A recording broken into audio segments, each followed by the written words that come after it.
Yikes, bollocks and shit.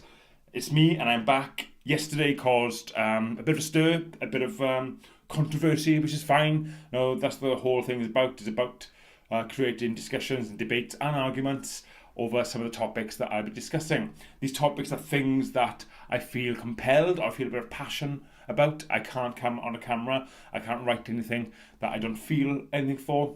So yesterday I feel vindicated in respect to lots of the stories come out today with Oprah Winfrey, the halo falling. This woman that's created a multi-billion-pound industry around media that now claims now all of a sudden she's the saviour of this industry against these predators, and somehow she didn't know what was going on amongst her myths all these years. Bollocks, I don't believe it.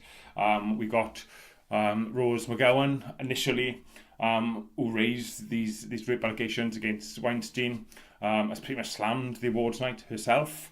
I got no time for her.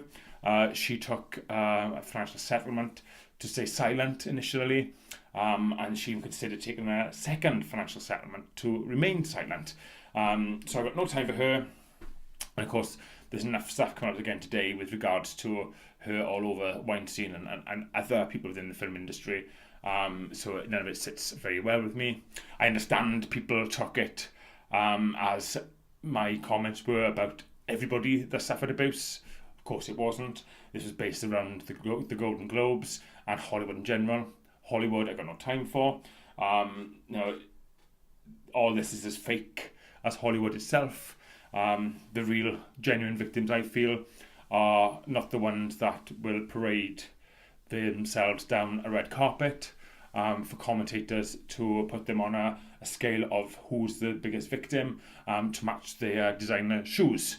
Now, if we are going to talk about real victims of abuse, let's start talking about Rotherham and the child sex scandals here and right across the country, our own establishment and the ongoing inquiries that keep going on and on and on, that never come to a conclusion until the person's dead and then they found guilty, hook, line and sinker. Not acceptable, and that's what people should be offended about in the UK, not about this false life in Hollywood.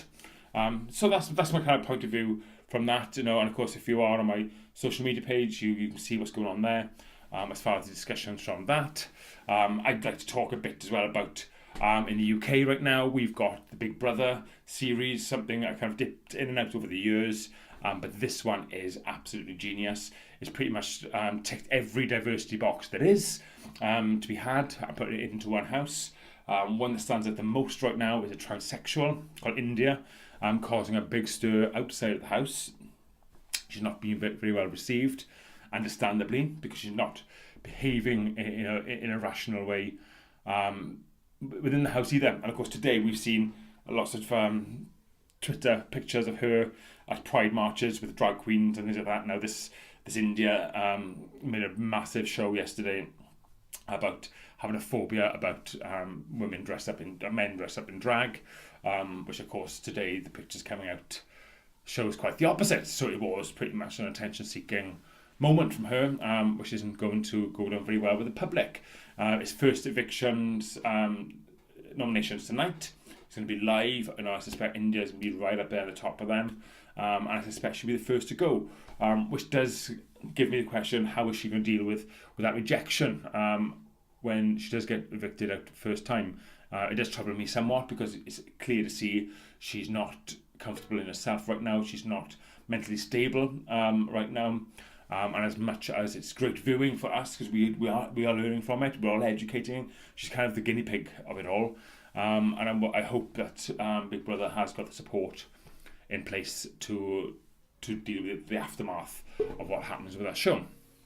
So a quick video again today. I hope that kind of summarises it. I do feel somewhat vindicated for yesterday, but do accept that I could have put it across in a more eloquent way. But we live, we learn, we'll move on. Lots of love. See you later, alligator. Bye for now, brown cow. Yikes!